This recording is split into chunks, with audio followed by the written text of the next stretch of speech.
Hello, everybody, and welcome to a championship edition of the Building Excellence Podcast. For those that don't know, the Building Excellence Podcast is actually filmed right here in Oklahoma City. This is the city of the new world champions, Oklahoma City Thunder. So we thought it was only best to start out this particular podcast fresh off of a championship by sporting our new hats, our new shirts that are only for the people who represent the new NBA world champions, the Oklahoma City Thunder. Man, I just wanted to start out this podcast to say congratulations to the Oklahoma City Thunder on behalf of the Building Excellence podcast and community. I also want to say a special congratulations to all the men and women and families who are a part of the Oklahoma City Thunder organization, and also to Oklahoma City itself, to Oklahoma, the state, and Thunder Nation around the world. Guys, this is a big, big time. We're celebrating the first NBA championship that we brought home to our city, Oklahoma City. All right. Well, guys, we're going to get started and dive into our podcast for today. For those that are new to the Building Excellence community, right now we're in a series going through my brand new book, The Cure to Chaos. This series is where we clear the noise and we reclaim our peace and build a life driven by purpose. And so I'm going to change clothes, and after I do that, we're going to dive into today's episode.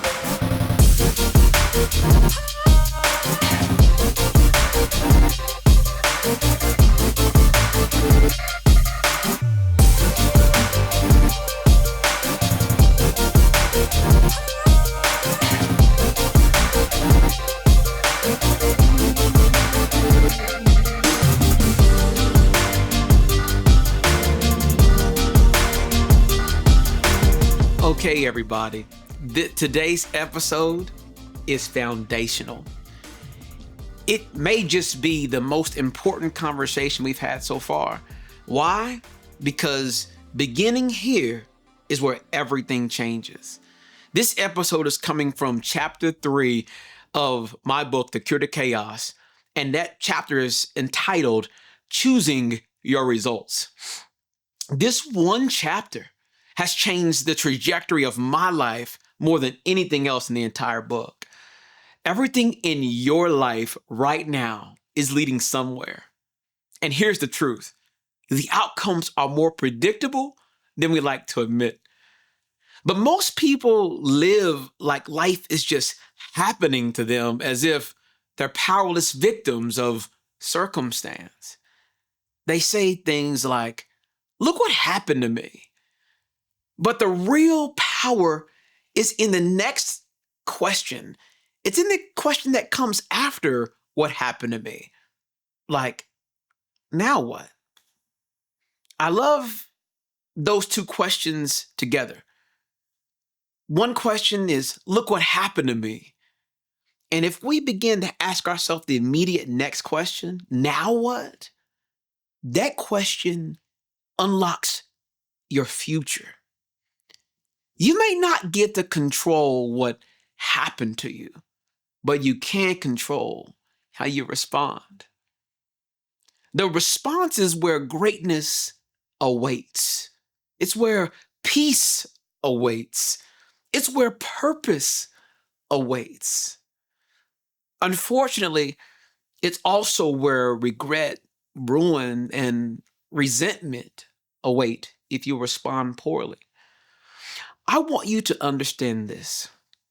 You've been deputized to participate in the creation of your future, regardless of the circumstances that you're going through. Life may not give us an opportunity to choose if we'll be the greatest opera singer or the greatest professional athlete like Shea Gilgeous-Alexander or the best-selling author. That kind of success often requires gifts, resources, talent, genetic makeup, timing, and many other things that many times fall outside of our control. But life will give you a subtle but life altering choice. In every situation you face, you will have the opportunity to choose, will I make this situation better or will I make it worse? That's what I mean when I say choose your results. Whatever life has thrown your way, you get to choose now. With every decision, with every action, with every choice, will I make this situation better or will I make this situation worse? It means you get to control the controllables.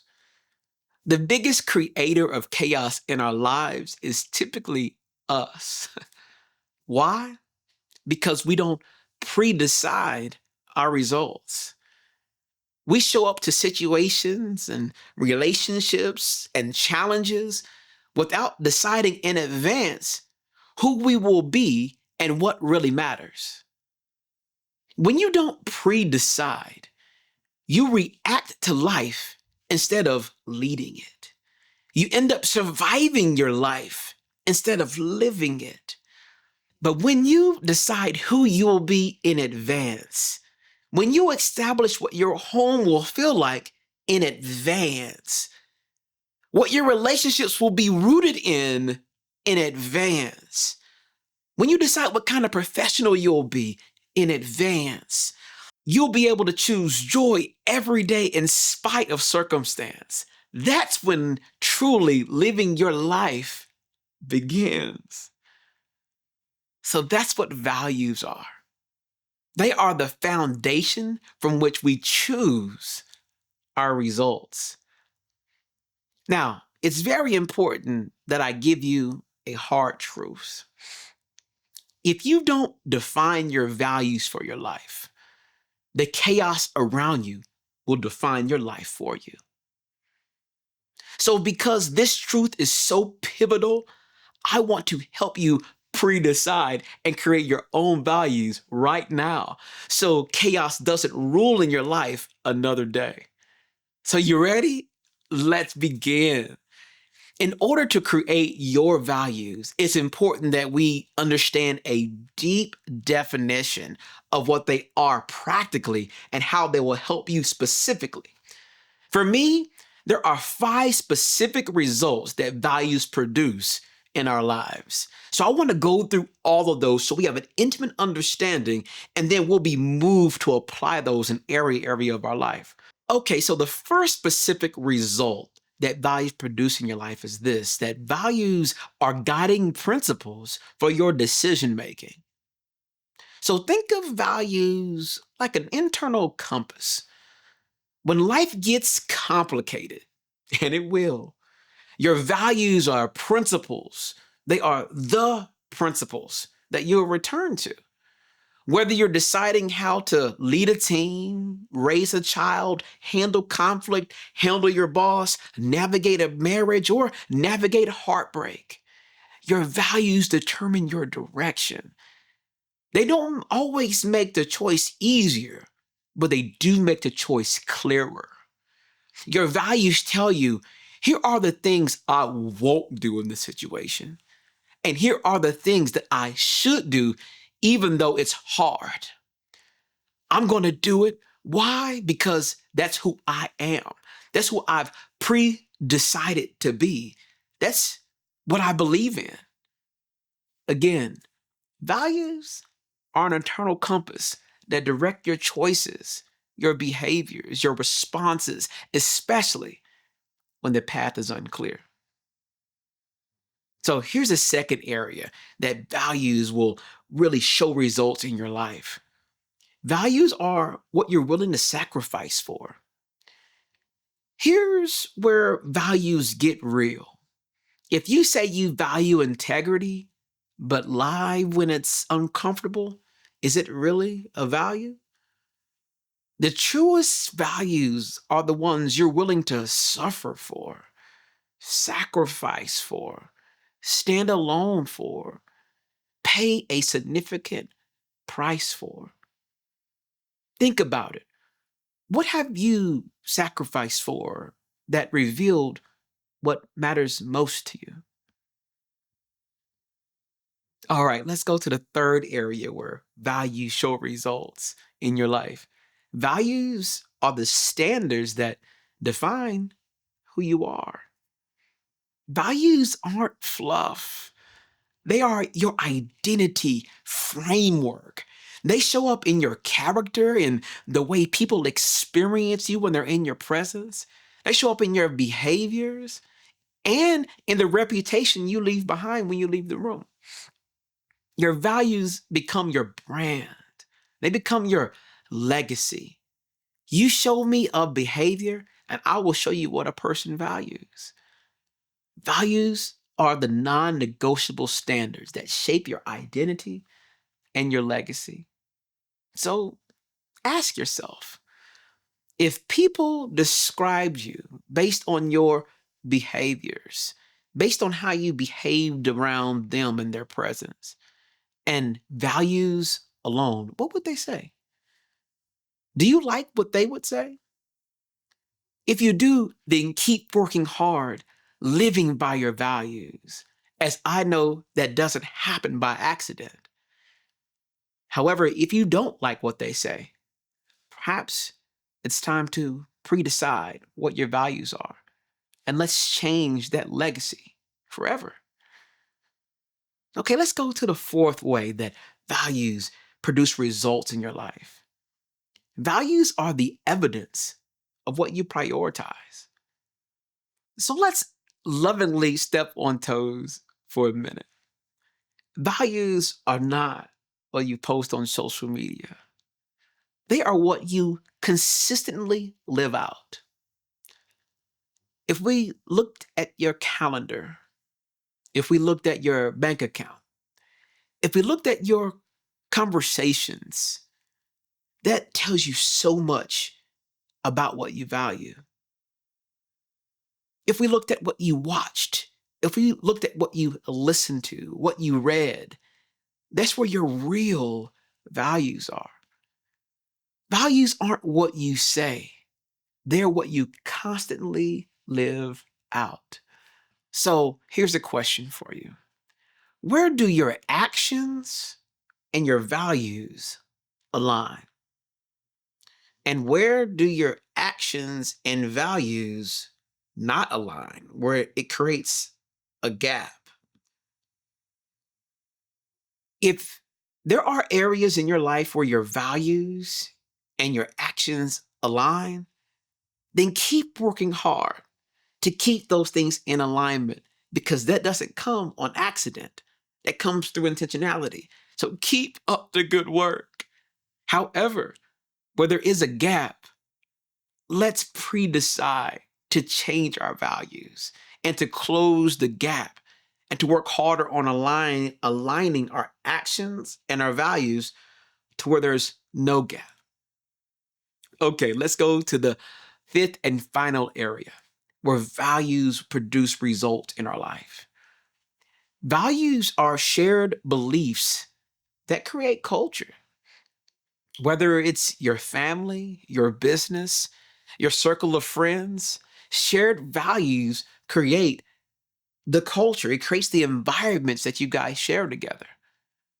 When everyone is aligned, there's clarity, there's peace, there's momentum. But when values are mismatched, that's when chaos creeps in. That's when chaos creeps into your workplace. That's when chaos creeps into your family. That's when chaos creeps into relationships. So again, values are the shared beliefs that bind people together and give meaning to the way they live, the way they work, and how they relate and do life together. Let's ask ourselves, what kind of culture are we creating in our home? Do we like the behaviors that we are allowing? Do we like the environment that those behaviors are creating?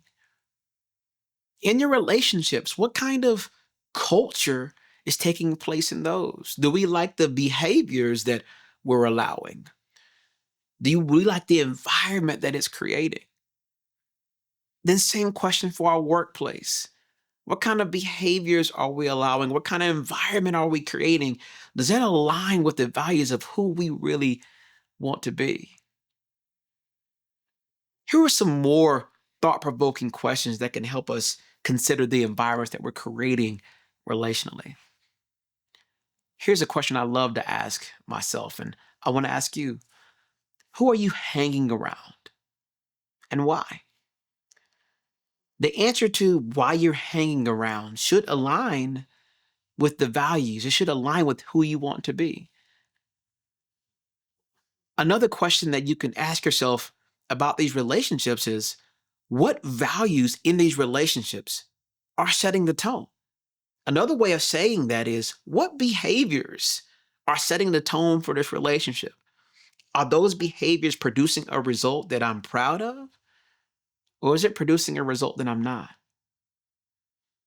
In our home, in our relationships with friends or work, if we keep behaving and valuing what we do today, will it produce an outcome that we'll be proud of tomorrow?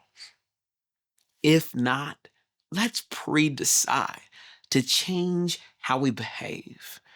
Let's pre-decide to change what we value and commit to surrounding ourselves with the right people that will give us the confidence and the momentum and the accountability necessary to propel us to be the greatest version of ourselves. What I would say is this: accountability kind of has a bad rap. It's a word that people believe is like punishment. Accountability actually should be covering. It should be somebody that is covering you and having your back versus exposing you. Accountability isn't about punishment, it's about covering. Helping someone reach their goal, helping someone reach the mountaintop, the climax, the place that they're trying to reach with their life. So let's be people that surround ourselves with people that we know are going to cover us. Those are the ones that are going to hold us accountable. They're going to give us momentum to be the people that we're called to be. Okay, family, here's your challenge. I would love for you to write down the top 3 values that define who you are and who you're becoming. Okay? Write down the top 3 values that define who you are and who you're becoming. Then ask yourself, where are these values showing up in how I live? And where are they missing? Because when you define your values, you begin to take control of the results that your life produces. And that, my friends, is the cure to chaos.